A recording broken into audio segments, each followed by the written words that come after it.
quick break so that you can vote. I have a question about the enumeration of rights holders under Section 23 of the Canadian Charter of Rights and Freedoms.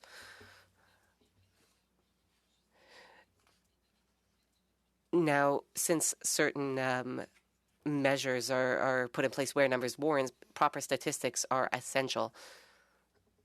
C13 will require the federal government to estimate the number of rights services.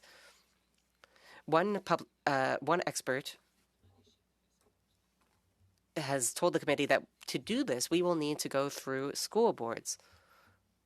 And of course, school boards are calling on the government to carry out an enumeration. From this, we can deduce that Francophone school boards are ready to share their data.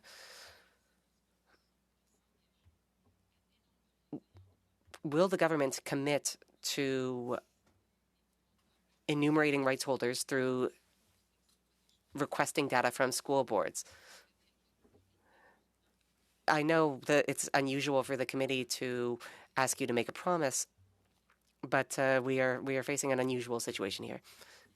Thank you very much for that question. I think we all recognize, first of all, that we are the first government to use the short form census for collecting this sort of data. We know that in order to enact proper social policy, we need numbers, and that's exactly what we sought to obtain. Now, a full enumeration will require drawing on a number of different tools. You spoke about going through school boards. Now, this isn't something we would normally do as a government, but we will still be working with provinces and territories to arrive at the right number.